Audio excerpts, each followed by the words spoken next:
One other connection internal in this family that we haven't discussed. There were reports that Burke had a history of scatological problems. Does Dr. Phil bring up anything to do with poop during his interview with Burke regarding JonBenet? Does anyone ever talk to any of the Ramseys about poop as opposed to bedwetting?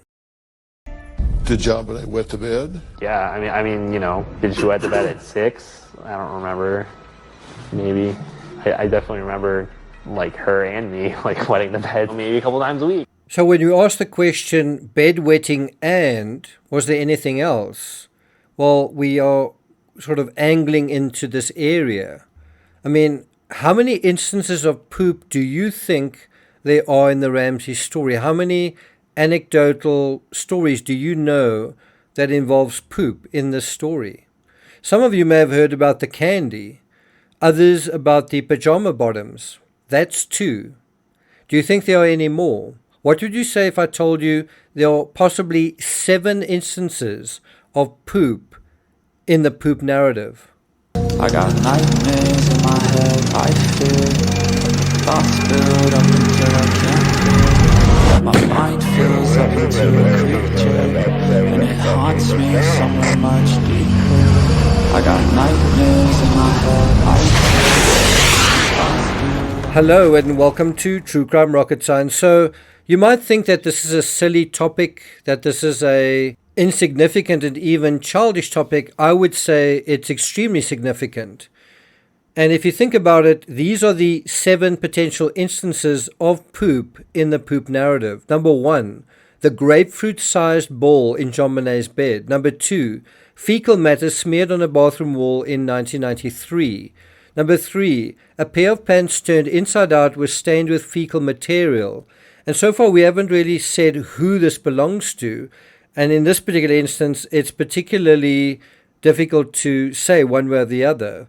These pants that were turned inside out were said to belong to JonBenet, just found in JonBenet's bathroom. But it's possibly the same item of clothing, perhaps another, was also found in JonBenet's bathroom that was said to be blue PJ bottoms too big for her and was likely Burke. So we do need to know the ownership of the poop. Number 4, a box of candy in JonBenet's room which appeared to be smeared with fecal material. Now in that case, it's very unlikely that JonBenet would smear her own gifts with that, right? Number 5, most of the panties in JonBenet's dresser drawers were soiled with fecal material. Number 6, toilet in JonBenet's bathroom was visibly used but unflushed. And number 7, soiled toilet paper was found on a tank lid in the basement bathroom toilet. That is a whole lot of poop, and even if half of these instances are true, if half of these instances can be proven, it's still quite a lot that we need to deal with. And that is something we need to deal with. We need to deal with the veracity of these claims. We need to deal with the sources of these claims, and also, who does the poop belong to? Is it one child? Is it both children? Because I think there's a sense, there's almost a kind of a narrative bias that the poop is sort of attributed to one child, and I'm not sure if that's fair. And so we're going to deal with that in this analysis. If you haven't subscribed to the channel, please do. By the way, a brand new series comes to Netflix tomorrow. That's February 17, called American Murder, Gabby Petito. I'll be providing coverage, a review of that series, so you want to look out for that. By the way, the Petito case, I covered it extensively on this channel. I've got multiple playlists dealing with that, especially the deep dive of the Moab incident. By the way, I went to Moab. I went to that stop. I stood there. I walked all around there. Also went to the Arches. And I have to say, the Gabby Petito case had a profound effect on me. It was because of the Gabby Petito case and her Instagrams of American national parks that I was inspired and interested to go and look at the beautiful natural landscapes. The Grand Tetons, I went there. Zion National Park, I went there. The salt flats outside Salt Lake City, I went there. I went to America because I was so inspired by Gabby's adventurous spirit, and it really was an incredible trip. The Great Sand Dunes, I went there as well. Now, someone asked a question in terms of the Ramsey case, where can I get all the information in order? Well, there is a super playlist. It's just called JonBenet Ramsey. I'll put a link to that in the description. You can also wait till the end of this episode where you'll see it flash on screen. Then I also want to just note that I did say at the beginning of this month that we're really going to cover this case just for another 2 weeks. Well, we're at that point now. And if you guys want me to cover it anymore, please let me know by hitting the thanks button. If you guys are interested in me continuing coverage of this case, and let's get started. So it's important to be clear about the sources behind the poop narrative. Are they credible? Are they reliable? Where are they coming from? And so if we look at one source, and we're going to go into this in more detail later on. According to the Boulder County SA team investigator, Holly Smith, that's another peripheral character. Have you ever heard of her name? She visited the crime scene. She actually visited JonBenet's bedroom, and she observed that most, not some, most of the panties in JonBenet's dresser drawers were soiled with fecal material. Not stained with urine, soiled with fecal material. Did you know that? In their respective 1998 police interviews, John and Patsy were asked about the visibly used and unflushed toilet photographed in JonBenet's bathroom. Now, what I find a bit strange with this is there's video of that toilet, and it seems pretty clean to me. I'm not sure if it was flushed between when the photos were taken. Of course, it kind of looks black and white in the video footage. But here you have it, there was apparently a visibly used and unflushed toilet photographed in JonBenet's bathroom. And that could also be referring to feces. It might not be. And if it's not, if it's something else, then we're down to 6 instances. That's still a lot. And they were then also asked about soiled toilet paper or tissue paper photographed on the tank lid. What is it doing there rather than in the toilet bowl of the basement bathroom toilet? And we need to have certainty in these areas so we know what we're dealing with. And we certainly don't get much information or support in terms of these ideas from Dr. Booth. So we've got to look to other sources for this. And also, you never seem to hear the Ramsey side of the story. Burke doesn't mention it in his interview with Dr. Phil. As far as I know, it's never really come up in any interviews with John Ramsey. It did come up in police interviews, and what's quite interesting there was, although you had blue pajama bottoms, Patsy seemed to say, well, I think these belong to JonBenet, and she probably didn't wipe herself. And I guess one's got to think about that. Is that credible? Is that reasonable? Is that fair? Are those JonBenet's pajama bottoms? And so the other thing that I think one's got to think about is, the Ramseys lived there. They would know. And so we need their side of the story. And we really want to get their side of the story either via them or via Dr. Booth. Unfortunately, there's not much information from there. And you'd imagine the best person to address this authoritatively is Dr. Booth, but he hasn't. So no wonder there is speculation in this area. Now, if you think about it more broadly, the poop narrative and the SA narrative are similarly contentious. There's a certain amount of debate about whether it was there to begin with. People just can't agree if it even happened. And if it did happen, to what degree was it happening? And I think when I say to you there are possibly as many as 7 instances of the poop narrative, you might be quite surprised. You might even be quite shocked. You might say, wow, I didn't know it was that much.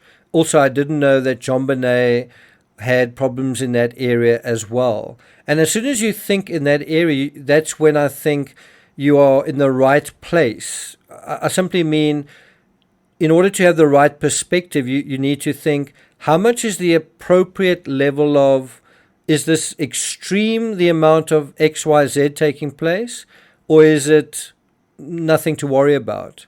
And you can say that about many things in this case. You can say, were the pageants nothing to worry about? It's just a little girl having fun, or was it actually quite extreme? You can deal with that aspect, the scale and scope in many, many different areas. You could say maybe there's a little bit of neglect. Patsy had cancer. what is the scale and scope of it? Was it not, Patsy got over it, wasn't really a big deal, or was it a big deal? And if you think about the scale and scope of the fiction of the ransom note, it seems to be covering the scale and scope of something else, doesn't it? Just think about the scale and scope, literally the size of the ransom note, 3 pages and all the drama that's in it. Possibly it is manufactured to cover over a whole lot of other drama. Well, what is that drama?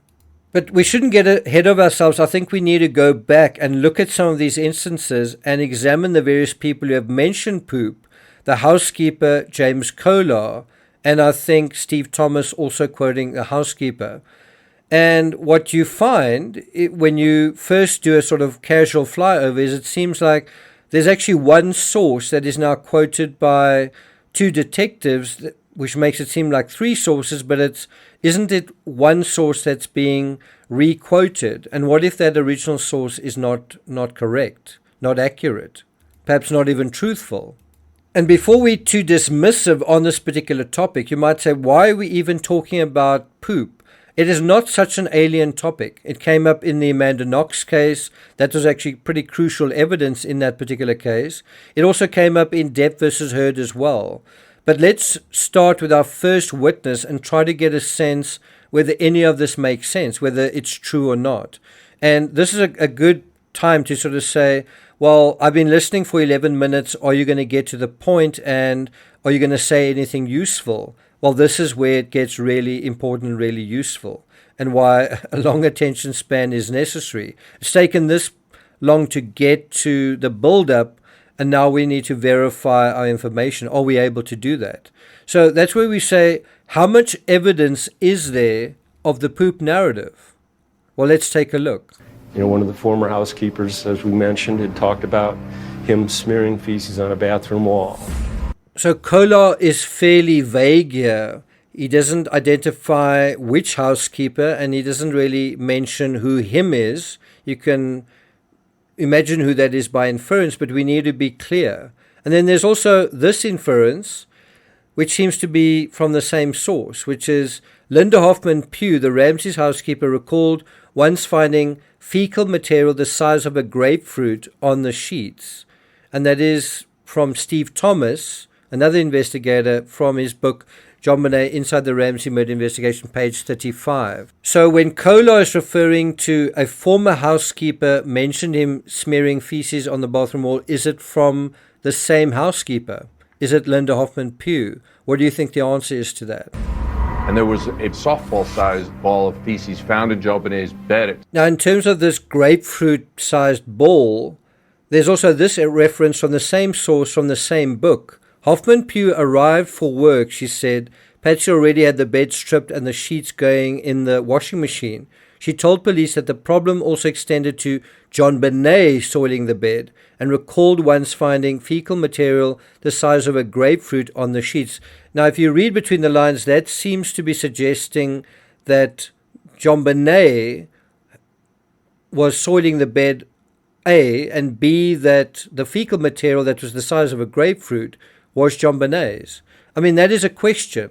Whose fecal material was that grapefruit-sized ball? Now, not to play devil's advocate, but both Steve Thomas and Kolar seem to be using the same source. Seem to be. The Ramsey housekeeper. Any good journalist will tell you you need at least 2 sources for information to be deemed even slightly credible. So, is there another source? Because you might say Linda Hoffman Pugh might have a bone to pick with the Ramsey. She wants to embarrass them. Is this account from her reliable? Well, if we do a little checking, we actually do have 2 sources already, because Kolar's source, get this, is a different housekeeper. And now we're going to Foreign Faction, where he writes, I had reviewed an investigator's report that documented a 1997 interview with former Ramsey nanny housekeeper Geraldine Vodica. She's another peripheral figure, and she stated that Burke had smeared feces on the walls of a bathroom during his mother's first bout with cancer, and that's in 1993. She told investigators that Nidra Paul, who was visiting the Ramsey home at the time, had directed her to clean up the mess. I think that's also interesting. that this happened when Nidra Paul was in the house. I also think what's interesting is that contextually, there's a link between this and the cancer narrative. And so the fecal narrative gets additional reinforcement via this photo and via Haney and Patsy accepting that the blue PJs on the floor in JonBenet's bathroom, as seen in crime scene photos, had feces in them. When Haney asks Patsy about them and mentions the feces, Patsy doesn't deny it. Patsy acknowledges it. This is important to get the Ramsey's say on this sort of delicate and sensitive issue. Now, what I find a little bit problematic is that Patsy identifies what you see there on the floor as pants belonging to JonBenet. Tom Haney then shows Patsy a close-up photo of these pants and says they're stained, and Patsy says basically that JonBenet was at the age where she was learning to wipe herself, and sometimes she wouldn't do such a great job, and that would probably be more from just not wiping real well. Now, on the one hand, this is an item of clothing in JonBenet's bathroom, so you would immediately assume it's JonBenet's. But there's various reports saying, first of all, it was too big to be JonBenet's clothing, and secondly, it's blue. And so in my opinion, those PJs aren't JonBenet's. If they were pink, yes, but they're not. And so this raises quite an interesting question.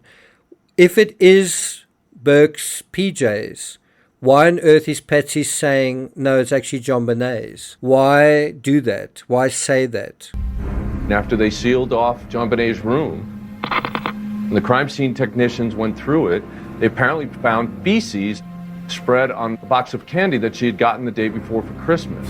Now, if you add all of this together, it can't be more contrary to this image of JonBenet dancing on stage, her hair coiffed in this beautiful way, her makeup perfect, her outfit's perfect as well. It can't be more contrary to this image we have of this beautiful little girl on stage. Back at the ranch, things are really not much of a fairy tale, are they? So how many sources do we have now? We've got the one housekeeper, we've got the other housekeeper, we've apparently got Patsy acknowledging fecal material in clothing in JonBenet's bathroom. We've got Haney mentioning it as well. That's 4. And then now there's a 5th source, or is that a 6th? Kolar mentioned someone in his book about CSIs finding a Christmas gift, candy apparently, smeared with feces in JonBenet's room. I really don't think she did that herself. Now, I don't know about you, but if someone did that to me, I don't know if I would want to eat those chocolates, and perhaps that's the point. Perhaps that is a sign of someone indicating feelings of animus towards someone else. Perhaps that reveals a sibling dynamic. Now, Kolar, I think, believes that there's a link between the garment in the PJs, I guess, in the bathroom and the candy, and he could be right, but we don't know for sure. And that's why, when Burke says on Dr. Phil, is asked, is anything that you've not said? This is something we simply don't know. Who did that? And if it's not Burke, could it be someone else? The problem with this evidence is that although it's great that the CSI said they found something, unfortunately they never collected the feces-covered candy as evidence. And at the end of the day, this means the cops likely couldn't prove their case. I mean, if the Ramseys denied it, if Burke denied it, if Patsy testified and she denied it, if John denied it, if their doctor denied it, and if the cops said they saw something, whose statements would hold sway at the end of the day? And how much would the testimony of two housekeepers really matter in this case? And so at the end of the day, on the feces issue, we have to acknowledge. I don't know. Just don't know. I'm not going to take it further than that. Thank you for listening so far. Remember to catch American Murder, Gabby Petito on Netflix and my coverage of that case going forward. If you want me to continue coverage of this case, please show your appreciation by hitting the thanks button. Thank you for listening, and I'll see you guys next time.